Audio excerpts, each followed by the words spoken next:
YouTube, how you doing? Good morning, good noon, good night. I hope everybody's doing all right. We got some more news that we're gonna bring to you real quick. So, like I said in the last video, clock is ticking and we are about to have Trump be our 47th president. So that inauguration is tomorrow. Can you believe it? It's tomorrow.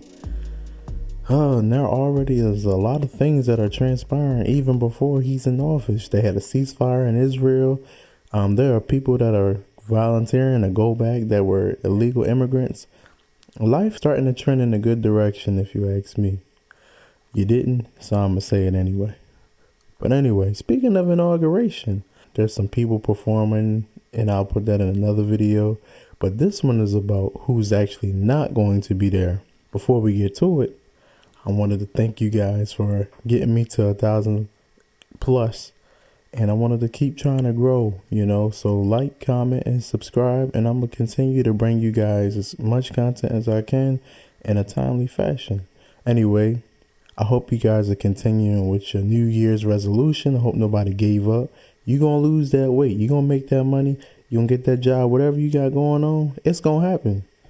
Anyway, so the person who's not going to be at the inauguration, and it's actually huge news, is Michelle Obama. For some reason, she doesn't want to be there. She didn't go to the Jimmy Carter funeral either.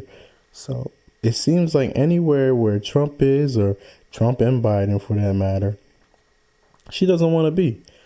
In my opinion, it's political theater. But anyway, we got a video from Caitlin Collins from The Source at CNN.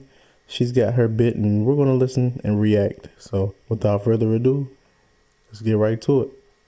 Michelle Obama's office confirming to CNN tonight that she will skip Donald Trump's inauguration next Monday without explaining why she's going to be absent at an event that is traditionally attended by both former presidents and their spouses, notable exception from last year. This means the former First Lady will not come face to face with the president-elect. This also comes after she missed Jimmy Carter's state funeral here in Washington. There's no way that I'm going to be in your face like we are just so super duper friendly and we just catching up. They look like they planning a lunch date. I'm not going to be cool with you like that after all the horrible stuff we've been saying about each other. Apparently there's some sort of bad blood. And you can tell that what they're saying is funny because President Bush's wife is looking, and she looks like she has a half a smirk too. So it looks like she understands what's going on. So that's all they be doing is sitting there lying and trying to sell some kind of narrative. They love Trump and they just don't want to admit it. It is what it is, bro. It is what it is. Last week, where, as you can tell by the seating chart that you're looking at here, had she gone, she would have been sitting next to Trump himself. Former President Obama will attend the inauguration, we are told, and our sources are saying tonight that also so will three of the richest men in the world. Tesla CEO Elon Musk, Amazon founder Jeff Bezos, and Meta CEO Mark Zuckerberg will all have prime seating for that ceremony, sitting near Trump's cabinet picks and administration officials. I want to bring in my political sources tonight, Democratic Congressman Tom Suozzi of New York and Kevin Madden, a former senior advisor to Mitt Romney. Congressman, what do you make of the former First Lady deciding she's not going to attend the inauguration as people are looking into who was there and who wasn't? And there's been a lot of outrage over this from some people, but I mean, Trump himself did not attend the inauguration famously last year. Yeah, I mean, she doesn't want to go. I mean, maybe she's enjoying her time that she's spending wherever she is, or maybe she doesn't want to be there. No, I wouldn't read too much into it. I mean, it's the same as you said in your opening. She didn't go to the Carter funeral either, so, I mean, she doesn't want to go. Before she asks that question, I feel like the question we should ask is, let's say that was Melania Trump in this predicament, right? Would we be trying to sweep it under the rug? No, we would not be trying to sweep it under the rug. I don't believe Trump went to the inauguration of Biden because he thought he was gypped. He thought he was cheated. And we sat there and demonized Trump for the last technically for the last 8 years, but especially for the last 4 years. Trump this, Trump that, horrible Trump, blah, blah, blah. Trump's wife don't love him.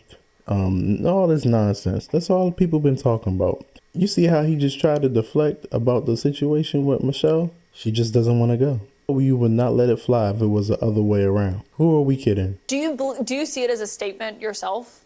No. The absence?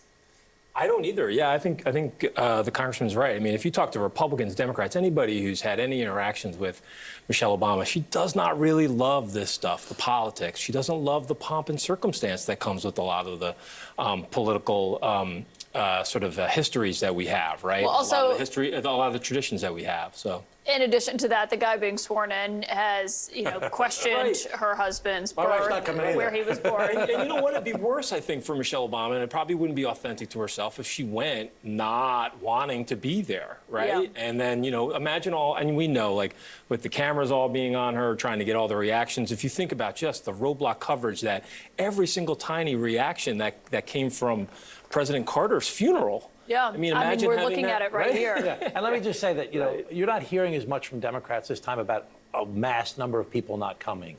I think it's just a different tone. I mean, he's the president of the United States of America. Are you going? Of course I'm going. I went the first time as well. And why do you think it's important for you to go? You're an elected member of Congress, of course. He's the president of the United States of America. I didn't vote for him, but he's the president. So that seems like a bit of a contradiction. Now, your morals may be different, but the fact of the matter is, as you just stated, he's the president of the United States, who didn't do anything directly to Michelle Obama or Obama. I mean, again, there's been some things that were said on both sides. So she's upset about the things that Trump said. The way they looked at that funeral, it looked like everything was ironed out. And to sit there and call somebody Adolf Hitler and just make it seem like he's such a horrible fascist and he was trying to take over and be a dictator. Now, these are some of the things that they said about him and just repeated it. They drilled it and drilled it and drilled it for the last 4 years, especially for the last 2. And for him to come out, for it to be like this. I'm going to the United States president's inauguration. Yeah, I think the whole idea of norms being eroded has kind of had its turn in Washington. But I do wonder, what do you make of what happened with Vice President Harris? She has not invited Vice President-elect J.D. Vance to come over to the Naval Observatory to have any kind of pre-inauguration meeting, we are told. That typically is standard, or at least a conversation between the two of them. Yeah, I don't know what the reporting has been on why that is, but it's a missed opportunity. I think the inaugurations have always been this celebration. I mean, I remember the famous words of Bill Clinton at his first inauguration, that we hold these celebrations in the depth of winter, but they really are a thawing of the political sort of partisanship that we usually have in our country. Or at least there is an opportunity to do that. So I think having had Vice President Harris had J.D. Vance there, it would have been a nice gesture and something to build on. The people who will be there, though, are people who are certainly trying to get in good with Trump. I mean, Elon Musk already certainly was there, raised a lot of money for him. But Jeff Bezos, Mark Zuckerberg, Sam Altman from OpenAI, we've just heard is going. I believe potentially Tim Cook is also going to be attending. A lot of these are people who either Trump said some of them should be in jail or was famously critical of them, or vice versa. What is your view as a member of Congress with oversight of a lot of these contracts that these guys have with the federal government? What's your view of that? Well, attending the inauguration, I mean, that's, I think... And donating. I think it's kind of normal, but there's a lot of financial interest involved here right now in that, for example, if TikTok is banned in the United States of America, where's that business going to go? It's going to all go to Facebook and to Meta. But, that's him showing up at the inauguration or contributing to the inauguration. That's happened throughout history. We just have to have our eyes open as we go along and watch what's going on. But it does come as there's a fascinating split happening inside the MAGA world between Elon Musk and Steve Bannon. And Steve Bannon was coming out today saying, I will get Elon Musk kicked out by the time he's inaugurated. He called him truly evil. He downplayed the relationship. He said, of course, you get a seat at the table when you give this much money. He said, but I always argued it can't be the head of the table. Yeah, well, look, first of all, what would it be, a Republican Party without some internal battles right now, particularly, Keep that up. Particularly even a couple of days before we even start the inauguration, right? But look, these type of fights are going to happen. Trump could stop it. He doesn't. Why? He likes to see a lot of these squabbles, and then he likes to see who's going to win and who's not, and then sort of pick a side. I think one of the things that's interesting is Trump is a much more transactional politician. He is not somebody who is sort of moored to an ideological viewpoint. So seeing these fights play out sort of helps them gauge which way the direction's going. They want to be around the cool kids, you know. It's like high school. Everybody's like jockeying who's going to be closer. It is like high school, and that is not a compliment. Congressman Kevin Madden, great to have you both here tonight. So there you have it. It looks as though they are trying to boycott this and try to make some kind of stance. I'm sure there's some stuff going around, and with TikTok shutting down, it does allow for the people who probably could have gone or try to crash it. You know, that kind of ruins some of the communication with that, thank goodness. But shoot, who's to say that that's not the reason why it got shut down? You never know. They might have looked at something, and instead of telling what was going on, they probably was like, you know what, we're going to shut it down. And who's to say it won't open back up? Because, I mean, if it's just for a security thing, if they can figure that out in Congress and work something out with China, TikTok's back up and running. I feel like it's not a situation of it being done forever, especially seeing how much money it could make. And I feel like that's what Trump is trying to figure out. It's not solely just a security thing, in my opinion. I'm giving my opinion, solely my opinion. It's not a security thing. I think it's so much so China benefits so much from, I mean, in all aspects from the app, and America doesn't benefit from it at all. And I feel like it's a matter of just trying to figure out how America can benefit from it. And that's just a business tactic. And why have an app in our country in which we don't benefit from? And then, you know, if there is a national security risk with it, and that's all the more reason why it should be shut down. So, I mean, two things could be true. They not benefit from it, and it's a national security risk for people who use it. But back to the point, like I was saying, I feel like there is some kind of, you know, stance that they're taking, some kind of boycott that it seems like. We're going to see how in depth these things go if Kamala and Michelle Obama and some other people decided I believe Nancy Pelosi also isn't going to be there. So, you know, if these kind of women and, you know, people on the left decide they don't want to be there to support what's going on, that's fine. But at the end of the day, he's going to be your president of the United States that you live in. And we're trying to get back to make this a better America than it's been. As of right now, we are good for everybody else but for America. A lot of people, you know, talk about how horrible America is, how bad and how much it sucks to stay and live here.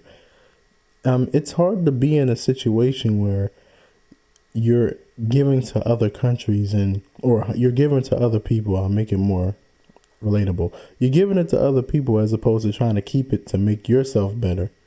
It's not selfish to try to improve from within, because once you are solidified from within and you have a great foundation, then you can kind of do a little bit more, especially when you're secure. Right now, we're not secure. We don't have a good foundation. Our army isn't great. There's a lot. I mean, our people aren't great. Children aren't great. They're not learning anything. They're growing up. And again, TikTok shutting down may be a saving grace for some of these kids. Because if you go to other countries, they test better because they don't have a TikTok like this. TikTok literally was an American thing that China gave to us for us to use. And again, that's why it's being shut down. There are perks to no longer having TikTok. Period. End of story. But we will see and find out on another video what's going on. I do appreciate you guys being here with me and watching. As Trump's going to become the 47th president officially tomorrow. You know, let's prepare for that. But anyway, you guys take care. I'm going to holler at you in the next one.